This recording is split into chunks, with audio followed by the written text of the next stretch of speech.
Hey everyone, welcome back to my channel, MR.Creepy N. So today's video is definitely going to creep you out. In this video, we're getting into real accounts from people who went deep into the Montana backwoods and came back with something they can't explain and can't shake. Before we begin, let me know in the comments where you're watching from and what time it is for you right now.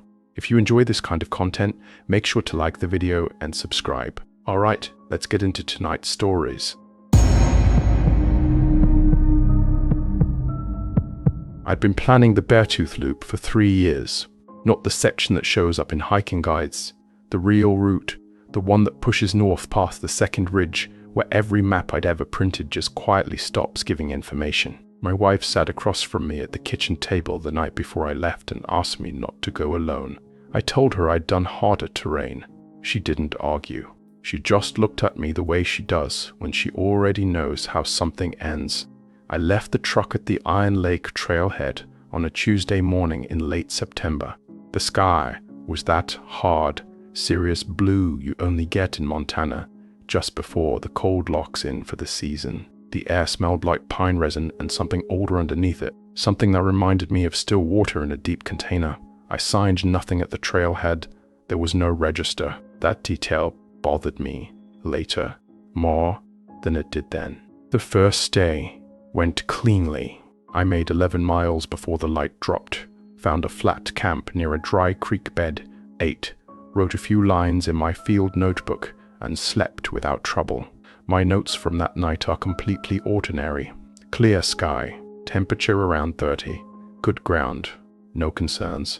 The second morning, I was breaking down camp when I noticed something on a pine tree about 20 feet from where I'd pitched the tent.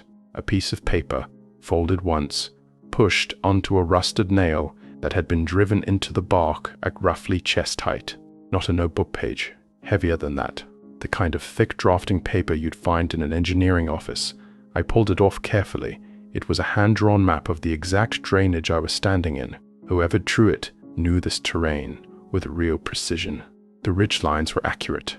The creek positions were accurate. The trail I'd followed in was represented correctly, right down to a particular switchback I'd noted the day before, because of a double trunk spruce growing directly on the corner. The map extended east from my current position into a drainage I hadn't planned to enter.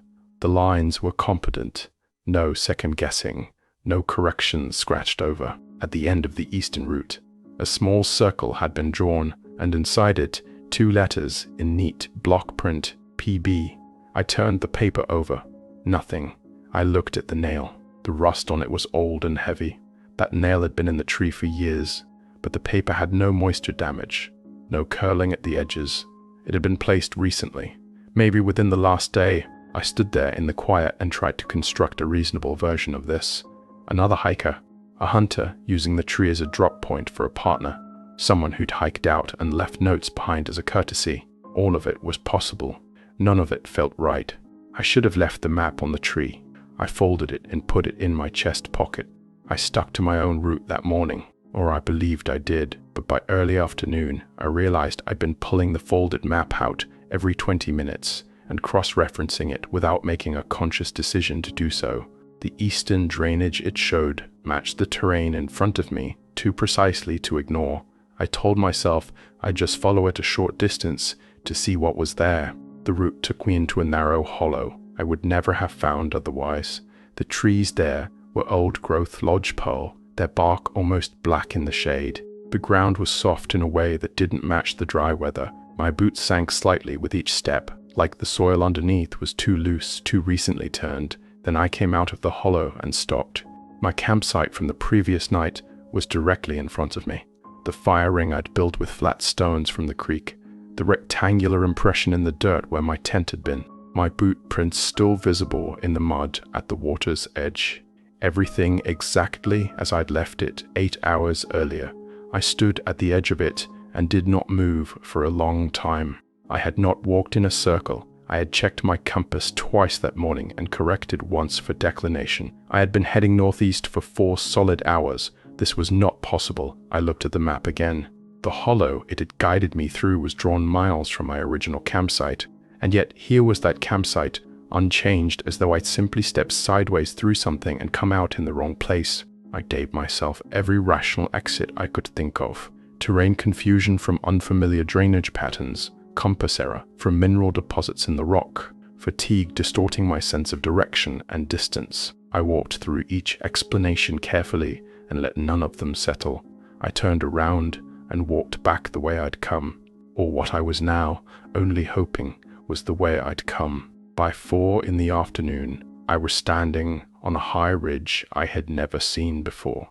The light was pulling away fast. I built camp quickly, without eating, and sat in my tent with the headlamp on and the map spread flat on my sleeping bag. Around 2 in the morning, footsteps moved through my camp, 2-footed, unhurried. They approached from the north, passed within 15 feet of my tent, and continued south down the ridge before fading into nothing. I lay completely still, one hand on my knife, and breathed as shallowly as I could manage until I was certain the sound was gone. In the morning, I found boot prints in the soft ground near my tent, larger than mine, deep set, pointing south, in the exact direction the map circled marker would have been if the drawing was oriented correctly to my position on that ridge. I didn't follow them. I navigated out over the next 6 hours using sun angle alone, refusing to look at the map again, refusing to let myself think about what PB might stand for, or who had placed that paper on that nail, or why the route it described had seemed to know exactly where I already was.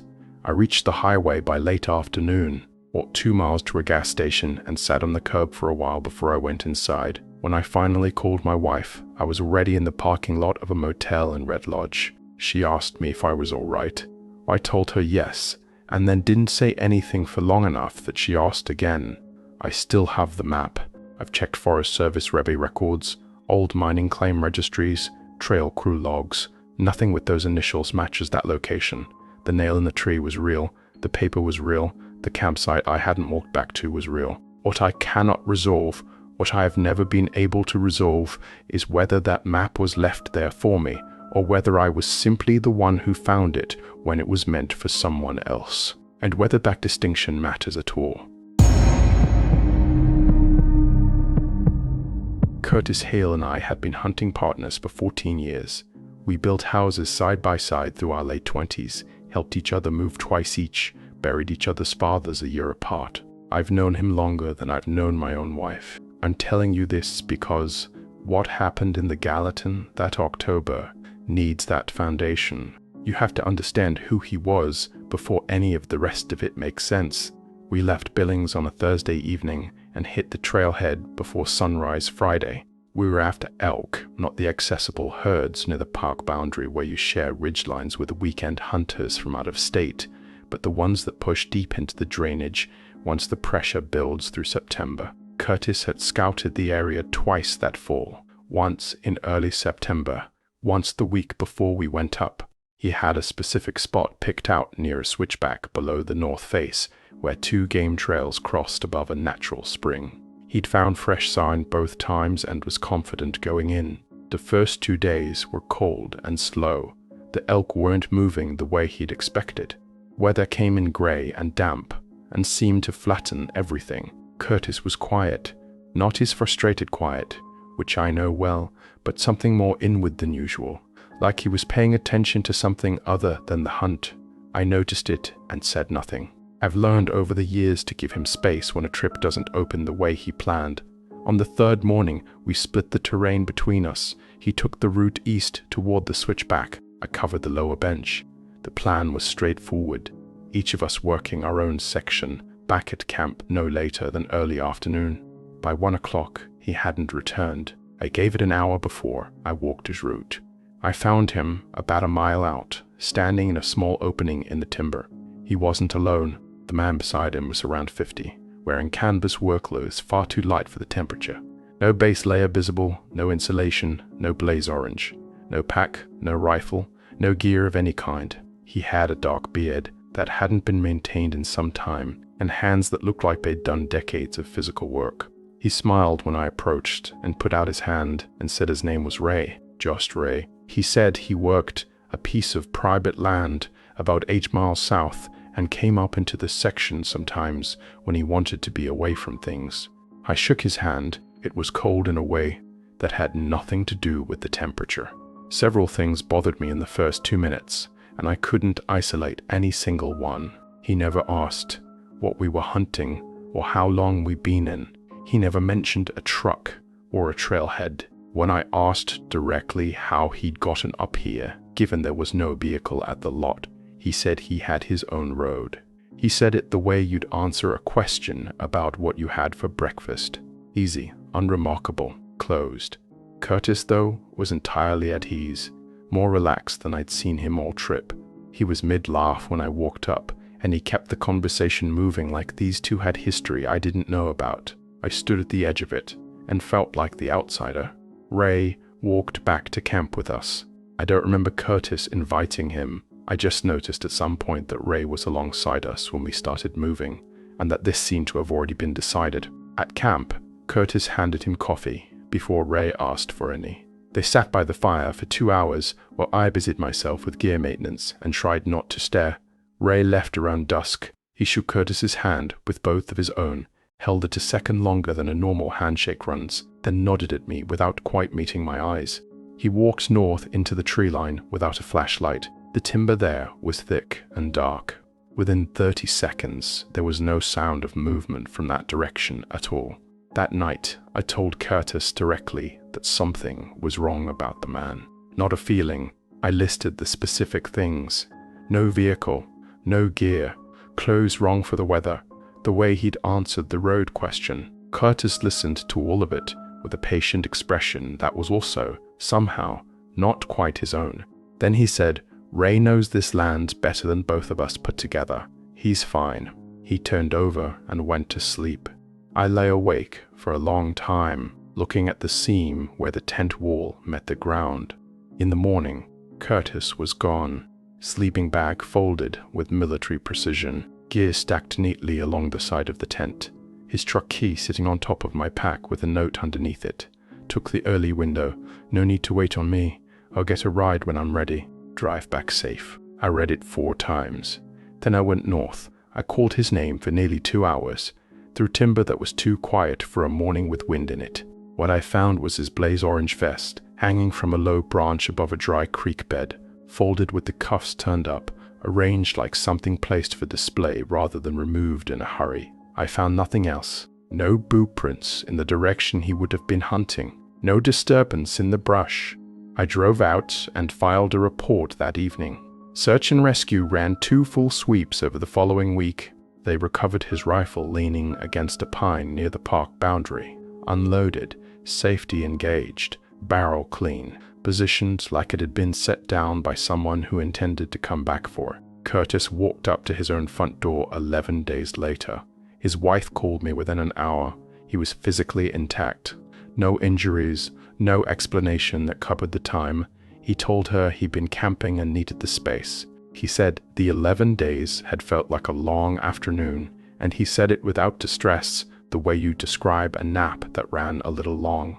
I visited him 2 weeks after he came back. He looked like himself, talked like himself. But when I brought up Ray, just the name, no context, something moved across his face that I can only describe as a door closing from the inside. He said he didn't remember anyone by that name. He said it without hesitation and without discomfort, like the name meant nothing at all. I've turned this over from every angle I can reach. The most honest thing I can tell you is this.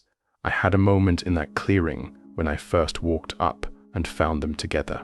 Curtis's weight was wrong, shifted back, head tilted slightly, like a man straining to hear a frequency just below normal range. I noticed it clearly. I filed it under nothing and introduced myself. I had a choice in that moment. I didn't take it. Curtis, fine. He works, he eats dinner with his family, he picks up the phone when I call, but there is a pause before he answers. Just long enough, every time, that I've started to measure it. Just long enough that I've been calling less. I don't know if he notices. I'm not sure anymore which answer I'm more afraid of.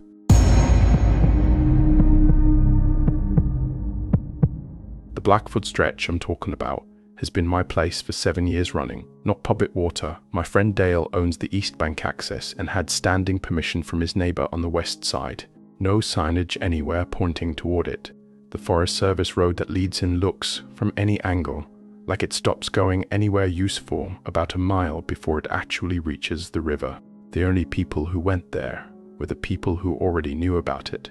Dale offered me that weekend specifically because he knew what kind of year I'd had. Divorce finalized in March, job change in June that I hadn't fully chosen, my daughter settling into a routine at her mother's house that left me with more empty weekday evenings than I knew what to do with. Dale didn't ask questions or offer advice. He just said the river was running well, and the weekend was mine if I wanted it. I arrived Friday evening with enough light left to set camp on the east bank before dark. The Blackfoot was running high and fast for October, dark, green, and cold, carrying the smell of snowmelt. Even though no snow had fallen yet that season, I built a small fire, ate without tasting the food, and slept the way you sleep when you've been hollowed out by a year and finally have somewhere quiet to put it down. Saturday morning was close to perfect. I was into fish by 8 o'clock and moved twice to follow the feeding line upstream. I had the whole stretch to myself, the way I'd been counting on, until around 2 in the afternoon when I worked around the river bend and saw the other tent. It was set back about 40 yards from the west bank under a stand of cottonwoods whose leaves had already gone yellow. A small dome tent in dark green, a folding camp chair positioned facing the river, a fire ring with ash in it that was still faintly warm when I noticed the light smoke above it. Someone had been there that morning. I stood at the water's edge and looked at it for a long time. The west bank was closed. Dale was specific about it, and his neighbor had always been consistent. I worked through the possibilities.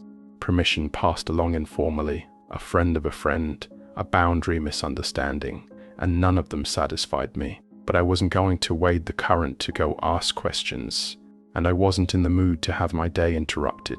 I put it behind me and fished until dark. That night I could see the glow of a fire across the water from my camp, low and steady, someone sitting with it, though I couldn't make out a shape from that distance. Sunday morning, the fire was out and the chair was empty. I was upstream and into the water by 9:30. Around 10 o'clock, a man stepped out from between the cottonwoods and stood on the far bank looking across at me. He raised one hand. I raised mine. He cupped both hands around his mouth. The current between us was loud, but I caught most of the words clearly. "You Dale's friend? The one from Missoula?"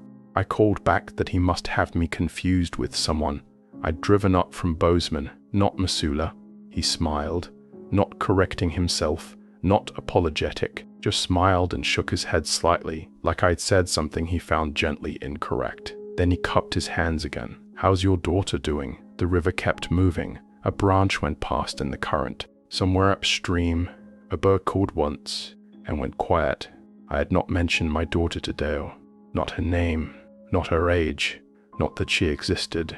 Our phone call about the trip had lasted 4 minutes and covered access, weather, and where I should park. Dale knew I'd had a hard year. He did not know the shape of it.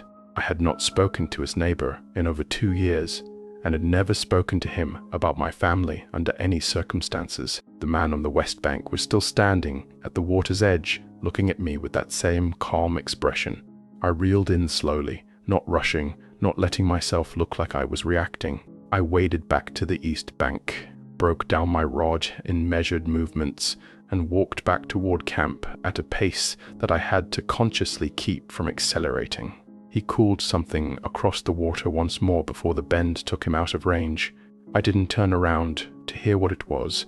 There is a part of me that is still grateful for that. At camp, I packed without drying my waders. I did not eat. I loaded the truck in 2 trips and drove the Forest Service road out hard, branches scraping both mirrors on the narrow sections. I called Dale from the highway with the first bar of signal I got. Asked him directly who had permission on the west bank and whether he'd mentioned to anyone that I was going up that weekend. He called me back an hour later. No one had permission on the west bank. His neighbor had been in Arizona since August and the property was locked.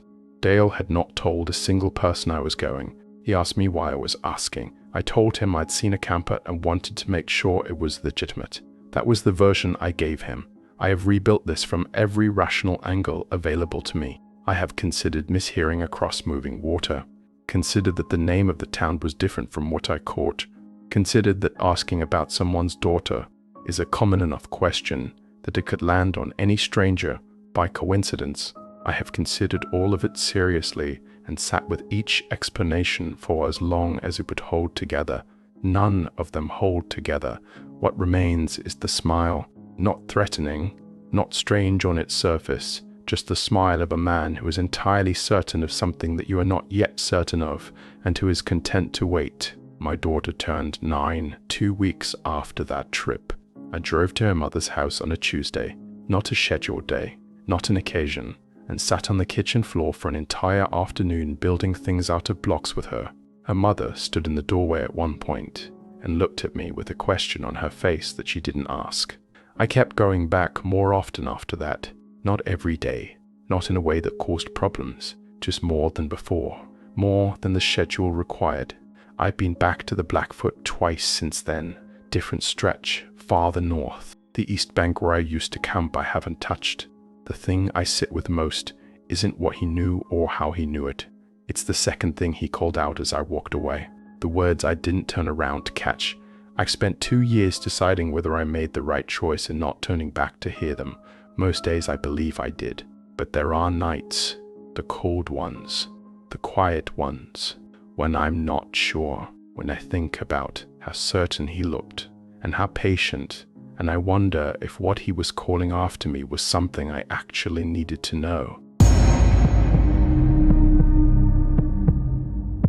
I've run by road checks for the same timber operation outside Lincoln for 12 years. It's seasonal work, late summer through November, making sure the access roads stay passable after windfall events and early snow, logging any drainage issues, flagging anything that needs a maintenance crew before the roads close for winter. Most of it is slow driving, with the window down and a clipboard on the seat beside me. It's the kind of work that requires just enough attention to keep your mind occupied and not enough to prevent it from wandering. The road I'm talking about runs south from the highway through a long corridor of lodgepole pine toward the second cutting unit, about 11 miles in total. The mile markers are aluminum tags nailed to posts, most of them sun-faded, a few missing entirely. Mile 9 sits at the bottom of a long descent, where the road bends sharply right before crossing a culvert over a seasonal creek.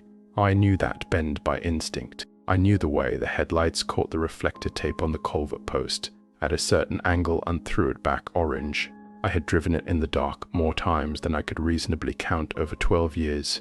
The night I'm talking about was a Tuesday in the second week of October. I'd stayed late in the upper section clearing a spruce that had dropped across the road. Chainsaw work that stretched longer than I'd budgeted for, because the tree was bigger than it looked from the cab, and it had come down at a difficult angle.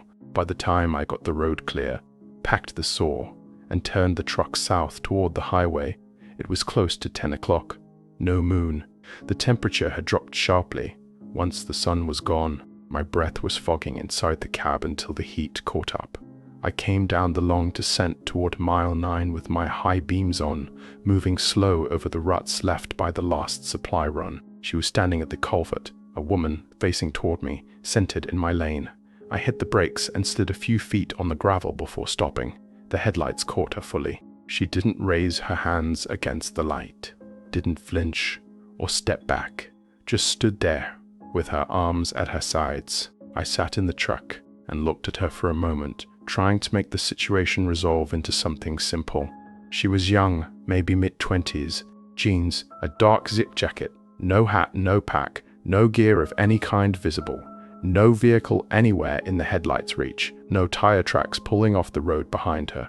The nearest highway was 9 miles at my back. The nearest structure south of my position was a locked gate at the boundary line, and then 6 more miles of road beyond it. There was no reasonable version of a person being here on foot at 10 o'clock on a Tuesday night in October. I rolled down my window. The cold came in hard. "Are you all right?" I called out. "Are you hurt?" She turned her head toward me. Her face in the headlights was pale, but completely composed. Not the composure of someone in shock. The composure of someone who has been waiting and is now doing exactly what they expected to be doing. She said, "I've been waiting a while." My foot stayed on the brake without me thinking about it. I asked her if she needed a ride out to the highway. I asked if she'd been in an accident. I asked if there was someone with her. She looked at me for a long moment, the way a person looks at someone when they're deciding how much of something to say. Then she said, "Clearly, you should turn around and go back north. Don't go past this point tonight." I asked her what was past the culvert. "The same thing that's been there since last week," she said. "Just go back the way you came. Don't stop. And don't come back down here until morning." I asked her again to get in the truck. She shook her head once, slow, certain, like the suggestion was beside the point entirely. Then she stepped off the road and onto the shoulder and stood in the dark above the ditch with her hands at her sides and her eyes on me, waiting to see what I would do. I sat there for 30 seconds that felt much longer. The creek under the culvert was running loud enough to hear with the window down. My high beam showed me empty road curving away south into the dark timber. Nothing visible past the culvert. Nothing that explained what she was warning me away from. I made a decision that I believed was the practical one. She needed help regardless of anything else she'd said. The fastest way I could get her help was to reach the highway, get a cell signal, and call it in. Driving deeper south into 9 miles of empty timber road in the dark helped no one. I told her I was turning around and going for help. She said nothing. I watched her in the mirror until the bend took her out of sight. I drove the full 9 miles without stopping and was on the phone with the sheriff's dispatch before the truck had fully stopped rolling. I gave them the location, her description, my name, and my employer. The dispatcher took it seriously. She said she'd get someone out there. I drove home. I sat in my kitchen until 2 in the morning, unable to explain to myself why I felt like I'd done something wrong. 2 deputies ran the road that night. They drove it twice, south to the gate and back. No woman anywhere on the road. No tracks on the soft gravel shoulder near the culvert. Nothing unusual past mile 9 except my own work truck parked where I'd left it after the chainsaw job. Keys still in the ignition, exactly as I'd left it. They found her 6 weeks later, 3 miles east of that culvert, in a stand of timber, too dense for a person to move through quickly. She had been there since the previous week. The medical examiner put the timeline at 7 to 10 days before she was found. Consistent, almost precisely, with what she'd said to me. The same thing that's been there since last week. Her name was Andrea Marsh. She was 24 years old. She'd gone into that section on a Sunday afternoon and hadn't come back out. I've given the full timeline to the sheriff's office. I've spoken once with her family, briefly, by phone, at their request. Her mother asked me what Andrea had said to me on the road. I told her everything exactly as I've told you, word for word, as precisely as my memory holds it. Then her mother asked me one more question. She asked me whether Andrea seemed afraid.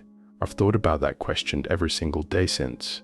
She wasn't afraid. She was the calmest person I'd encountered that entire week. She was clear and direct and patient. She told me what I needed to know. She told me to go back north. She told me not to return until morning. She told me not to stop. I turned my truck around. I drove away. I believed at the time that I was doing the right, logical, responsible thing, getting help to her faster by going for a signal than by sitting on a dark road with her. I still don't know what was past that culvert.